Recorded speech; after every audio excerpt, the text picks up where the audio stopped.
It is time for Around the 412 with Smitty and Tyler.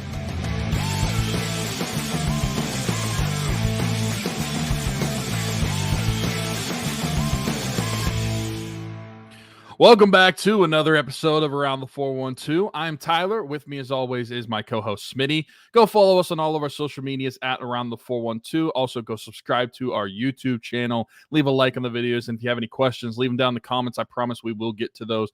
And also, over on YouTube, as well as the listening platforms, wherever you find this podcast, at the top of the description, there's going to be a link for Rockin' Around the 412. That is our Christmas fundraiser that we've done for the past 6 years. This is year 7. So if you want to go check that out, and we support providing kids for local Christmas gifts in the local 724 and 412 area codes. We have the Rockin' Around the 412 GoFundMe at the top of the description. It's going to be there until the end of December. Well, actually, I guess mid-December is when we technically stop it, a couple weeks before Christmas. But if you want to learn about more about that, go check it out. I have to be very blunt and very honest about when and how we're recording this podcast. Okay. We are recording this podcast on Thursday night, Thursday the 15th. It's going to come out on the 16th, on Saturday. So the Pirates may have lost another game, and they may be on a 11-game losing streak. What? 17th. Sorry. Yeah. Sorry. You said Saturday, which is correct, but you said Friday. It's coming out on Saturday. So the Pirates may have lost another game. Maybe if you didn't catch this until after Saturday's game, they may have lost another game. But currently, the Pirates are on a 10-game losing streak. And of those 10 games, I've watched like 3 of them. I have not watched a Pirate game in the past week. I can't be paid enough to watch a Pirate game in the past week. Smitty has not watched the game either. I just feel like we got to put that out there before we start talking, just so people aren't confused. I watched some of Saturday's game because Paul Steens was pitching last Saturday. And also very curious about Stephen Brault's broadcasting debut, which I thought he was fantastic. I hope that they're kind of grooming him for that role post Greg Brown, because I think that he would be great in that role. I thought he was really good over the weekend, giving him that duty. So cap tip to Stephen Brault, who's been fantastic in his work pre and post game, and now maybe taking over that as a duty, kind of alternating in the booth, because I thought he was great. But yeah, you're right. They've lost 10 in a row. I have no interest in this baseball team right now. And, some people might push back on us even putting out a Pirates podcast, but this is just, the brink that we've gotten pushed to. They're now on a pace to win the same amount of games that they did last year, when this was supposed to be a huge leap. When you're getting the pitching that you bought at the deadline, and yet you are once again on pace to be under 500, come in last place in the division, lose 76 games. If they come in last place in the division, it would be the 7th time in his 9 seasons as a GM that Ben Cherington's team has finished in last place. So I was having a conversation with my dad at dinner, and don't get me wrong, emotions were high at this point. This is a game like right after they had lost a game. But I told him, when this team's lease is up in Pittsburgh, I hope that they don't renew. I hope they move and get out of Pittsburgh. Oh, because that is not what I thought was going to be coming. No, listen, here's where I'm at with them. As long as there is a sports team, a professional sports team in Pittsburgh, I'm always going to root for them. I don't want to root for this organization anymore. Like, I'm going to, but I don't want to. It's painful, and I can't keep doing it to myself. But as long as there's a baseball team in Pittsburgh to root for, I'm going to root for them. And I feel bad for the individual players. Like, that's who I grow an attachment to more than the team itself, is the players on the team. Love Brian Reynolds, love Paul Steens, love Jared Jones, Mitch Keller, O'Neill Cruz. I want these guys deserve to be in a better situation than they are. I just don't think it's ever going to happen. And if it does, it's not going to last very long. So I would rather just not even have a baseball team in Pittsburgh than continue to get this crap year in and year out. Wow. That is a take. I mean, you said that you have a take that might upset some people. Yes. I did not think that it was going to be that. I thought maybe it's something about the players, something about the GM, the manager. Well, I mean, there's all sorts of stuff that can be said and has been said about all those things. I did not think that you were going to say that you just hope that they don't renew the lease. I hope they move. And from a certain point of view, it's hard to disagree with you. And I said, like I've said so much time, like the Pirates have been just painful our entire life to watch. And even I said as much in a reply tweet to MLB's Twitter where they were giving away a signed Paul Skeens card, and they said you have to like this post, and you also have to reply. And I just said baseball is pain. Like, that's all I've pretty much known my entire life is just painful watching. The benefit of the doubt that we had as children growing up in it, because we were born shortly after that losing seasons consecutively for 20 years started. So we were born into it. We didn't know anything different. We had blind youthfulness whenever it was the Jack Wilson, the Freddie Sanchez, the Jason Bay days. We had blind youthfulness to not really understand what was going on fully enough yet to know how bad the organization is. And then we get the playoff run. They end that streak. And we think that, oh, we are back. We are back. The Pirates are back. Everything is great in Pittsburgh with baseball. We get 3 great years of baseball. Don't amount to anything in the postseason. Run into a couple Cy Young players in 2014 and 2015 in the wild card game. 2013, obviously, get past the wild card game, which is amazing. One of the best games I've ever viewed, probably the best game you've ever been at. And they lose to the Cardinals in the divisional round. So we have those 3 years. And then, we figure, okay, they need to rebuild. They need to retool. Retool. That's the word that kept being thrown around from like 2016 to 2019. They don't need to rebuild. They need to retool. That was a load of crap. That was an absolute load of crap. They needed to rebuild because even after 2015 and even after 2016, I feel like maybe not. I don't want to speak for you, but I feel like I was still blind to the fact that baseball is an unfair game. Baseball is always going to be an unfair game. And if you were a small market team like the Pirates, you have to have a cycle, essentially, of you have a window of contention that you build towards. You have to hit all your marks in order to get to that window. And if you don't hit all your marks, you kind of run into what they're doing right now, where it's been a while and they should be in their window right now. But if you hit all your marks, you get your window. If you don't capitalize in that window, your window shuts on you. You have to break it down and rebuild it from the ground up again. I didn't even realize that, even I would say in 2016. No. But then 2017 happens. 2018, they somehow find their way into a winning season. Yeah, it's not like it was enjoyable, though. It wasn't enjoyable baseball. Like, they had that 11-game win streak. They traded for Chris Archer. That season was just on acid, if I'm being completely honest with you, if you look at it from start to finish. 2019 happens. 2020 happens. 21 happens. After 2018, the realization that, okay, no, they have to really tear everything down to its core to try to get better, which ultimately, in a certain way, whether they admit that they were trying to do, they did by getting several first overall picks, finishing tie, and doing the right things that a small market club should be doing in order to be rebuilding their team. They did a lot of those things, built a good farm system. But somehow, some way, we are in 2024. We are 11 years after they first met the postseason. We're 9 years after they have last been to the postseason. And where I feel they should be in their window of contention or beginning to. And hey, a lot of comparisons to 2012 have been being thrown around recently. So maybe this is like 2012. And in 2025, we're going to get to the playoffs. We're going to get to the postseason and everything's going to be great. I hope so. But there has been nothing from the past 6 years of this Ben Cherington regime that leads me to believe they are going to be anything other than a mediocre franchise. And I'm not even bringing Bob Nutting's name into this. I don't blame him really whatsoever at all, because you won with Bob Nutting.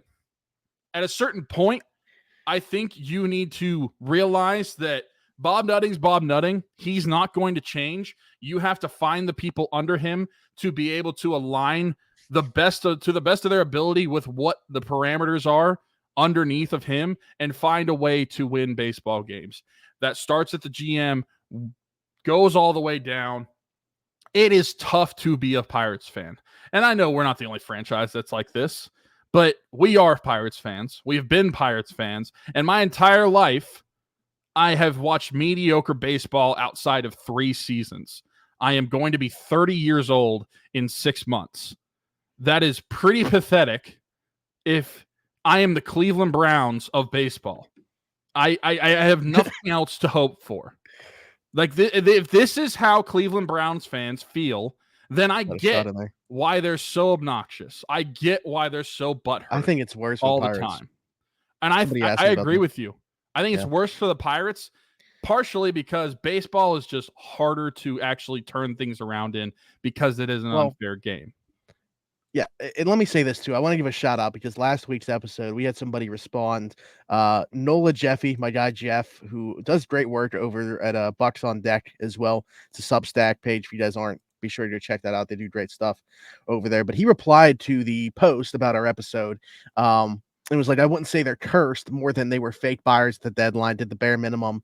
That took a week to turn on its ugly head. Bednar and Holderman specifically had already been trending in the wrong direction. Goes on to say, it wasn't necessarily different. They were doing different things maybe on the surface, but really it was the same idea, premise. They bring in similarly flawed players under different names. Case in point with Brian De La Cruz, flashy home run and RBI numbers, but his metrics were heavily flawed, mostly benefited batting in the heart of a bad team, which is absolutely true. But so he's right, because me using the word cursed, or us using the word curse last week, probably was taking away some blame that we shouldn't have been from the organization. Like, no, this is very much self-induced, the way that this is structured. And I hear what you're saying about Bob Nutting. Obviously that sucks. If we could, we would have a different owner. But I hear what you're saying in the fact that can't change. Like, there's nothing that we can do to change that. We've seen them have in place an infrastructure that was still able to get to the postseason with Bob Nutting as the owner. So we know it's possible. I just don't think it is with who's in place right now. And a lot of people will point to the fact that Ben Cherington has won a World Series, but it was done in a very different organization that doesn't operate in the same way. Like, can he go be a GM of a bigger market team that is willing to spend money, make all these acquisitions at the deadline, and kind of just figure out how to put the right pieces in place? Yeah, potentially. But if you're talking about coming to the Pirates, finding and identifying the talent, finding the right people to bring up that talent, and build an organization really from the ground up the way that the Pirates have needed it to happen, then I don't trust that to happen. He might be able to. The one thing I will give him credit for is I think that we've realized that they can find and develop starting pitching. That's great. That's one piece of the puzzle. But where are the bats coming from? Where are the bullpen pieces coming from? I mean, even Neil Huntington at his worst could build a bullpen with the best of them. That was the one thing that he was always able to do regardless. So I just kind of wonder, we're talking about what there is kind of on the surface right now with this team and there being some pieces to build off of. That's great. But I don't know how you can look at this right now, this team on paper, and think that next year is going to be that drastically different. Like, what is going to happen this offseason that all of a sudden makes us a playoff team? Because I don't see it. Well, I replied to Ryan from North Shore 9 on Twitter a couple of days ago because he was talking about this same premise of how are you going to turn around in 2025? Like, how much of a change is there actually going to be where it makes a noticeable difference? And I replied to that. I'm like, it's almost an impossible task because you're literally going to ask for, and if this is in totality of the team, if you just look at the roster overall and what they could use to improve in 2025, you need at least 3 to 4 hitters. And that's outside of the organization because you can't develop hitters worth crap. Give him the credit. I agree with you. He can find starting pitching talent. I have not seen anything the last half decade that shows me he can develop a batter worth anything. And I know I'm saying talking to he and Ben Cherington, but like maybe the entire organization. Maybe he got one in Tamar Johnson. But honestly, somebody else put this out there. Maybe Gary. We're just giving a shout out to everybody that's in the Pirates content space today. I feel like maybe it was Gary Morgan. I think that it was said like, who's even the second best outfielder that they've had into the Cherington regime? Numbers wise, it's Jack Sawinski. Like, how sad is that? I was going to guess our old guy Redbeard, Colin Moran. But I don't even remember if no outfielders specifically. Oh, outfielders. Yeah. I thought you meant like bad. I thought in my head I registered just like batters that we've signed. No, I'm not sure how. Yeah, I'm not sure where he would rank there. But outfielders, Jack Sawinski only behind Brian Reynolds. Like, and Brian Reynolds is one of those guys. Crap. Yeah, Brian Reynolds, and he hasn't even like the minors have not worked out for him this year either. Like he's gone down there and it hasn't been good. Brian Reynolds is in that same breath for me as like Joey Bart, where I said like where are this team? Not that this team's good even with them, but imagine them without them. Like, yeah, Joey Bart they got for free from the Giants. I know that it was like a waiver trade or whatever, but basically for free. I like imagine the state of the Pirates catching situation right now without Joey Bart, because we would not have predicted this to happen with Henry Davis. I didn't mind the Yasmani Grandal situation, and obviously Jason DeLay just hasn't been part of the plans, but honestly, he hasn't been that bad.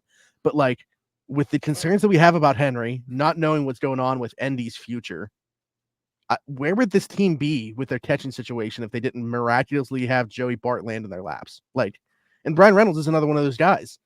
Like they were able to flip touch for him, but who knows where they're at without him. You take it a step further, 2024 specifically. Where would this team be if we were all correct on certain things? So I'll even go back a year from now. Imagine if we drafted Dylan Cruz instead of Paul Skeens for one. If they would have went with Dylan Cruz. Imagine not having Paul Skeens in your rotation this year. And then imagine if they didn't bring up Jared Jones early, if he was down in AAA still. Where would the Pirates be? Imagine if Bailey Falter didn't have a emergence like none of us had seen. And I'm talking, when I say emergence, people probably think I'm talking like he's an ace. Like, no, but like this is way past expectations for what Bailey Falter was going to be. The only real starting pitching expectation we had is that Mitch Keller was going to be the foundation of your rotation. And he probably still is, outside of you called up Paul Skeens. But even Paul Skeens is the best pitcher in baseball. Even Keller, the second half of last year, wasn't great. And then there's been some bumps in the road here as of late. Maybe it's a second half thing. I don't know. That's something that maybe some people are concerned about. I'm not there yet, but I mean, you're right. Like, luckily for them, despite not having much else, they did hit on Skeens, and he's certainly been a game changer. What's going on, everybody? Smitty from Around the 412, and I just want to take a quick second to give a shout out to our folks at Game Changers. Their logo on the screen right now, right above my microphone. Over 2,000 different designs in their catalog. Luxury heavyweight material. I'm wearing one of their shirts right now. Best vintage t-shirts in the game. Head over to gamechanger.la or pick6.la to pick up some shirts. And guess what? Use code AT412. Save yourself $10 on your order every single time. Again, gamechanger.la or pick6.la. Best vintage t-shirts in the game. Check them out.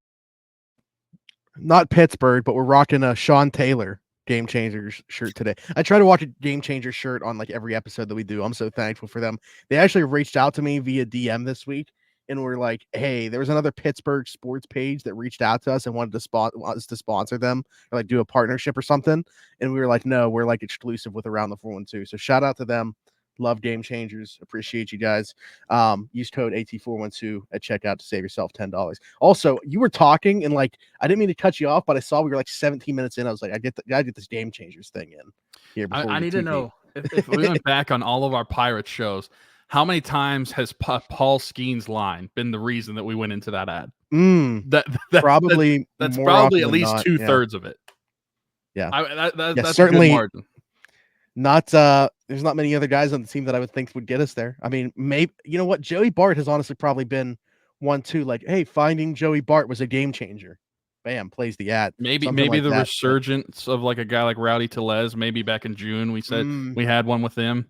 Yeah, you know what? It's crazy to me how quickly things turn. Like they are closer now to being the worst team in the NL. Basically, a week and a half ago, they were 2 games above 500 standings wise. Yeah. Week and a half ago, they were 2 games above 500. Now they're 8 games below. 8 games below. Like the chance of them getting back to 500 is they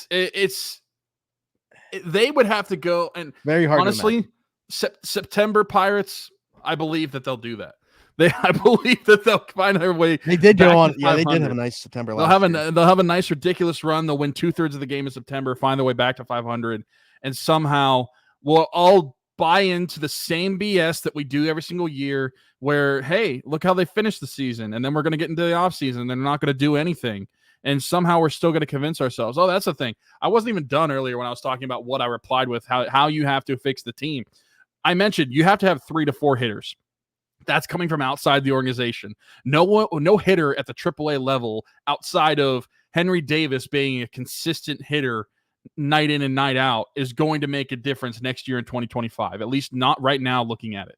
That's the only one I see that it could be the case. Everyone else has to come outside the organization. So good luck finding that. Not to mention, you have to rebuild at least, half of your bullpen? Because your bullpen has been terrible this year. Yeah. And you're going to be losing some arms out of it. I mean, granted, you do get Dauri Moreta next year in 2025, so that's somebody that you get back that you missed all of this season. Hopefully Baraki back. But you have to bring Chapman back? I probably would, just because overall, like, while he can be very rocky at times and very unpredictable what his appearances are going to be like, you gotta have arms. And I understand that you might give the arm, or you might give up the arm talent of 104 miles an hour for some more control. But at the same time, sometimes whenever he's up there and when he's on, he makes me feel things. So I guess my reasoning for being on board with it, and I don't know what it's going to cost or anything like that, is that he is the other proven guy. If you do have another situation like this year, like with Bednar, the recent struggles that he's had, we talked about it last week. Like him and Holderman in the offseason. Yeah, I mean, hindsight's 2020, but honestly, the ship has probably sailed to sell high on him, like they could have at one time.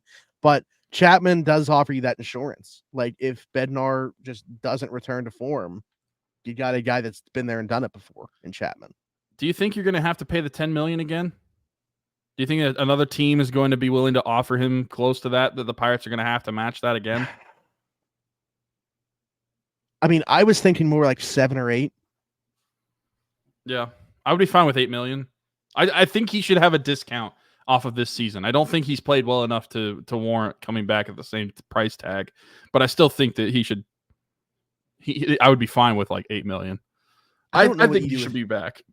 I don't know what you do with Colin Holderman, because I mean, for the majority of the season, man, that guy was as good as there is out of a bullpen, and not just the Pirates bullpen, any bullpen. But was it just a mirage? Blew 3 games in a week. Yeah, and again, him and Bednar largely the reason, and I think now we're seeing it wasn't just them two. Like last week, we were having that conversation; it was just these 2 guys. But then look at what has happened since then, and we're going to have a conversation after I play the next ad about Derek Shelton, because I feel like last week I was kind of defensive about Shelton to a degree, just kind of saying like I'm not the biggest Shelton guy, but at the same time, how many buttons can you press if they're all broken anyway? But there's been some alarming things I feel like that have happened over the last week for me from even that standpoint. But yeah, what do you do with a guy like Colin Holderman? I mean,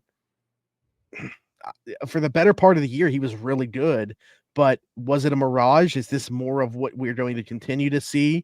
Is this just a small sample size? Like, I don't know. What do you make of Colin Holderman and his prospects of bouncing back in 2025? Do you give him a shot to bounce back in 2025? I mean, it's tough because I feel like we've had so many of those guys that have had the stretches where they look like elite ball players and then they fall off the face of the earth. I mean, to be honest, Mitch Keller has shown that before. And Mitch Keller is literally a story of sometimes you just have to stick with it and it will figure itself out. Maybe Colin Holderman is that, but maybe he's not. I mean, looking at his years of control, the Pirates still have 4 years of control on him. So I don't know what you would do in this. Like, do you just trade him off, or do you? I don't know what you do besides just keep him in the bullpen. I can't imagine him going back down to AAA. No, because I was wondering, the arm. Change of scenery is kind of what I was proposing. If it wasn't in Pittsburgh, like, did he show enough for another team to be willing to move a piece for him? I mean, he might have, because like I said, I mean, really, if you look at players like Colin Holderman that have shown talent but have not figured it out at the MLB level.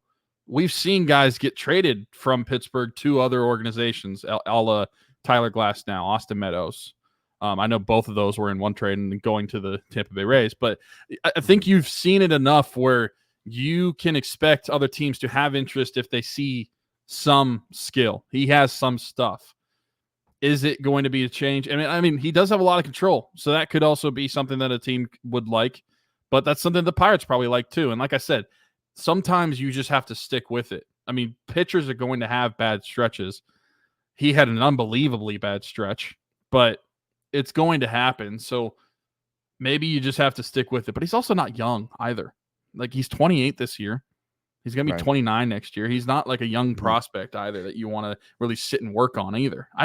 That's a tough one to figure out. Well, that's, we do this every year. At the end of the year, I'm sure we're going to go through a roster, who we think will be back and who we won't be back. I think that's going to be an interesting one to give our predictions on. So I just wonder maybe if there's intrigue from another team in what he showed, if it was enough, is that maybe a way to acquire a bat? Not via the free agency, if it's moving like an MLB piece, like a Colin Holderman, if he does have enough value there. Otherwise, yeah, it's going to be interesting to see if a guy like that, if he makes the cut. Smitty from around the 412 here, and while I may not have much hair, the hair that I do have will not be cut by anybody besides Keek at Keek's Barbershop. My friend Christian Circle, been with us since day one. Keek's Barbershop, located 401 Burkitch Way, Suite 2 in Beaver, PA. Download the app, The Cut. Book an appointment with Christian today, or you can do walk-in with Tony or Ashley. But again, Keek's Barbershop, 401 Burkitch Way, Suite 2 in Beaver, PA. Go check them out. Old school vibe in there. Absolutely love it. Cannot recommend them enough. Wouldn't go anywhere else. Maybe I'll see you there. So we'll see. I always really enjoy that episode that we do every year too. So we'll see. But the Derek Shelton conversation that I wanted to have, I think this will be the last thing that we bring up on here, unless you got anything else. Over the last week, it's kind of told me everything that I needed to know. I feel like when you get to this point in the season, and even if you are getting outplayed, if you're not playing good baseball, that's one thing. The one thing that I said about this team, I don't know if you'll remember, or it was a tweet that I had a while back. If this team was as talented as they were, what was the word resilient, then they would really be somewhere. I no longer feel that they are resilient. I think they've given up. I don't think the majority of the roster still want to be playing baseball right now. Like, that's what it looks like to me. I'm not seeing the compete level still there. Like, winning and losing is one thing. I just see a bunch of guys that, the compete level is not. Mike Sullivan is now taking over the episode. It's not there from the Pirates. From the little bit that I've tuned in since our last recording, that's what I've seen. And I think that they've checked out, and I think that is the sign that they are packing it in on a regime. Whether that's both Cherington and Shelton, I don't know. But I think it's for sure a sign that this team is no longer playing for Derek Shelton. Yeah, there was a clip that I saw from this past week that rubbed me the wrong way when it comes to Derek Shelton. And he is one that, like you said, last week we weren't not necessarily like super coming to the defense of Derek Shelton, but like we can at least play the devil's advocate of like why it's not all his fault either. Yeah, give him a better roster and let's see, was basically my point. Yeah. And he said something, and he was talking about this losing streak and was talking about how several of the games were one-run games, and at some point, some things got to start falling their way. He basically said that they are unlucky. They were unlucky in this 10-game stretch because they lost several one-run games. I think it was like 5 or 6 one-run games up to this point of recording on the 10-game losing streak. While I understand that you could look at that and say, well, that's unlucky, at a certain point, we've seen this throughout the entire season, dude. Like, how many one-run games have we seen the entire season? And some of the reason that they're only one-run games is because your starting pitching has kept the score so low that you're only being able to score 1 or 2 runs is the reason it's still a one-run game. because your starting pitching kept you there. At a certain point, I throw that out the window. I think that's a load of crap. I think that's a lazy response by Derek Shelton to say, and it's really just not taking any accountability on himself, because you have a season's worth of work showing that it's not unlucky that you don't win one-run games. There's a reason why you do it. Partially it's the roster, but partially it's also on yourself by not getting this team there. I thought that was absolutely ridiculous for him to say. It really rubbed me the wrong way with Derek Shelton, and kind of solidified my stance of like, whenever this team wants to win, I don't think he's going to be the manager, because I just look at that as a sorry excuse. I think it's a lazy excuse, and basically saying that you're unlucky is the reason why you're losing is a bad way to sell it to a fan base, or at least one that actually cares. And while we did say, like, we have not watched a game in a week, why should we? That does not mean that I don't care about this franchise. I don't care about the result. And so when I see something like that, I'm just like, dude, that seems so lazy to me. And so, like, you're basically saying that it's not your fault as to why you're losing. It's not the team's fault when it is the team's fault. We've seen it all season. I really want to go through the schedule, not right now, but just on my own, and see how many one-run games there have been, and look at that and be like, is this unlucky, or is this just your habits? Because I think it's just something that you've built as a team, as that you can't finish and you can't pull out of these games.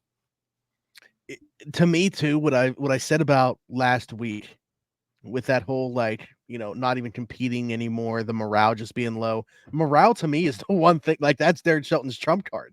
That's why he was talking. That's what, like, the whole point of why I said I felt like he was a good manager at the beginning of the rebuild was because he could keep the vibes high despite them not being a winning club, and just hopefully gradually getting better until you're at that level to compete. Now that you've lost that, there's nothing.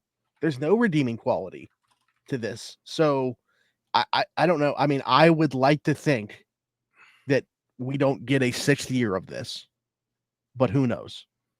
I'm not ready to fully say that that's what I think is going to happen, and it sucks, but that's just kind of where I'm at with it. We'll see how it goes. I can't imagine some miraculous turnaround from now until the end of the season that makes me feel differently.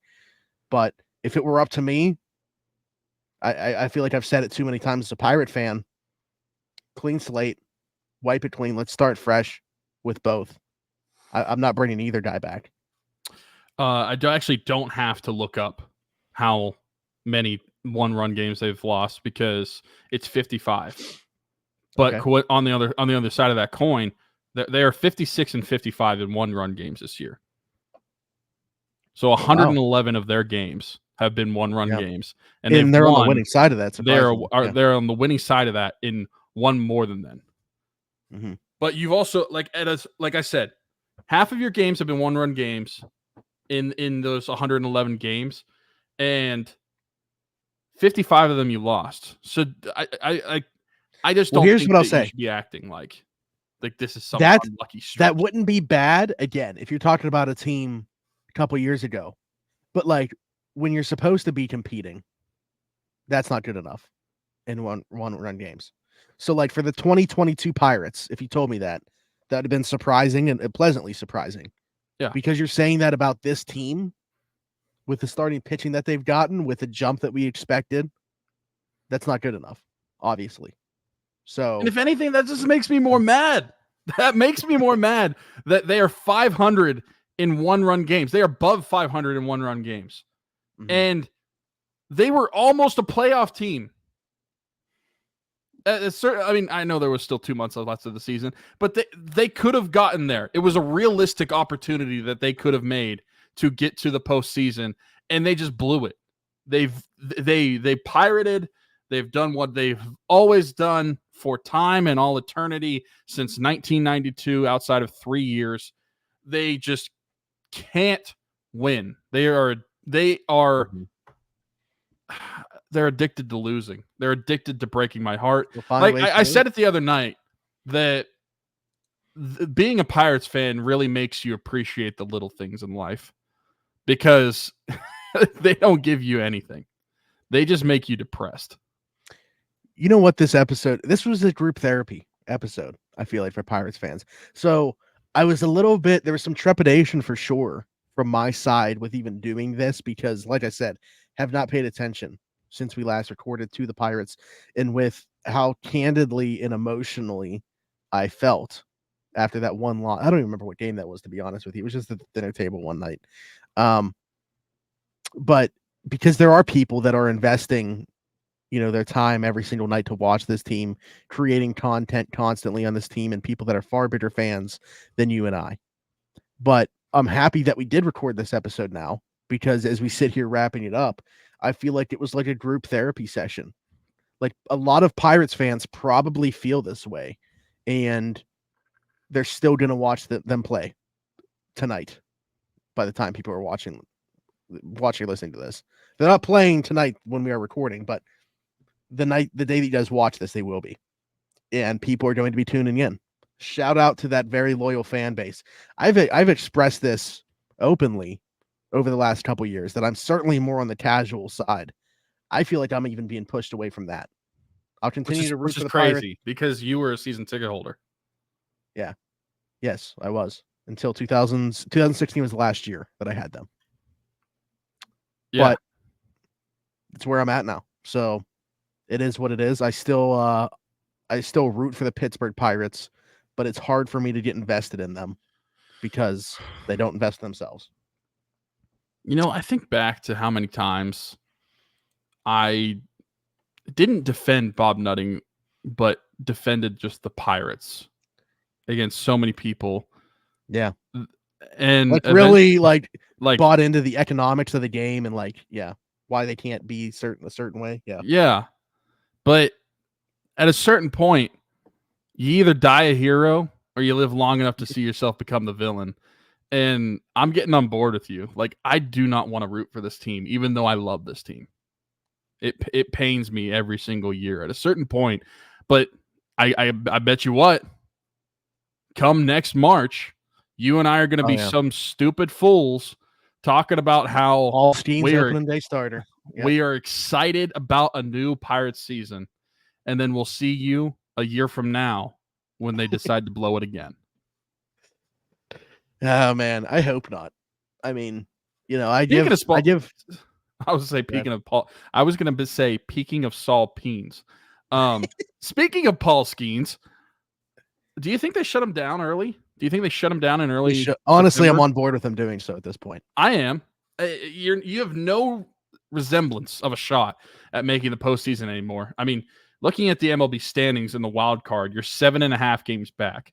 If they made up 7.5 games in a month and a half, I'd shave my head. I'd get a tattoo. I don't know what I'd do, but it's not happening. I think that it would be a smart thing to do. Pitch them a couple more times in August. Pitch them while I'm home. I don't know how the starts are lining up, but I'm going to be home next week, going to the games on Friday and Saturday. So I want to know what starts he's going to have, if he's going to have any starts. And then he would have started when people are watching, listen to this. He would have started last night. He pitches Friday. So maybe you can line it up that way. I don't like those odds. But anyway, I think they should shut him down. What's the reason? And at this point, Jared Jones, stay in AAA and then get shut down. There's no point in you coming back to Pittsburgh. Don't risk re-aggravating that injury. Just shut everybody down. Shut down the team. Sell them.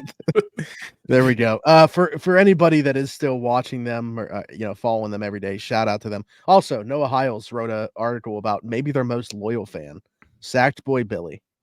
If you haven't checked it out, check it. This guy's traveling with the team. I mean, you want to talk about a diehard? This guy's been the definition of a diehard, and we cannot relate. So if you're interested in that, be sure to check that out.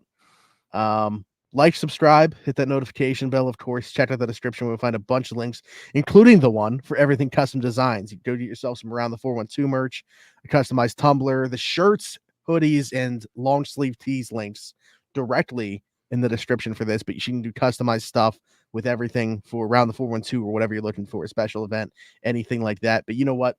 I'll just tell you about them. Need a custom t-shirt, hoodie, tumbler? Stop what you're doing. Don't go anywhere else. Check out the link in the description. Everything Custom Designs. Our friend Haley Wagner, small business. She can do all that for you. She even does Around the 412 merch, t-shirts, hoodies, long sleeve tees, bunch of different stuff. I even got a Tumblr from her as well. So go check out the link in the description. Goes directly to her Facebook page. All of her stuff can be found there. Again, everything custom designs. Haley Wagner, she does great work. Can't recommend her enough. Go check it out. How funny is it to see that clip now with the way that my face looks in that? I mean, that clip's like 6 months old almost. Yeah. And, I keep saying I need to re-record it, and then I just I don't. So I mean, that just happens. It'll be a year But past, and somehow. Well, you know what's because what I want to do is record like actual like commercial looking clips. Have Sarge here with my phone and like make like an actual video as opposed to just me sitting in front like the same POV as the podcast. But it hasn't happened yet. So hopefully in the near future we got new ads. But yeah, everything custom designs. Be sure to check them out. Be sure to check out Game Changers or Pick6.la. Get your Steelers season going to be coming. Also check out that episode if you haven't already. New Steelers pod dropping this weekend as well. But Justin Fields design, Pat Fryermuth design, Patrick Queen design, a bunch of Steelers designs. Use code AT412 at checkout. Save yourself $10 doing that. Also our shorts, DC4L Customs, Around the 412 shorts in the description as well. Rock Around the 412, year 7 in the description. We've raised over $36,000 doing this thing. So be sure to, donate to the cause. $600+ so far this year. Every single penny goes directly to providing Christmas for kids in the 724 and 412 areas, including partnering up with the East Rochester Salvation Army, their angel tree that they do every single year. We've been doing that for the last 2 years now. This will be year 3 of partnering up with them. So we're very excited about that. Like I said, like, subscribe, hit that notification bell here. Hit us in the comments with your thoughts on anything that we talked about. I'm sure that will be great for this episode to hit us in the comments or any questions for future episodes. If you're listening somewhere else, leave us a 5-star review and subscribe. Just search Around the 412. We'll pop up on whatever listening platform is your choice. Follow us everywhere at Around the 412. For Tyler, for Smitty, this has been the Around the 412 Pirates Show. We'll see you guys next week. Bye-bye.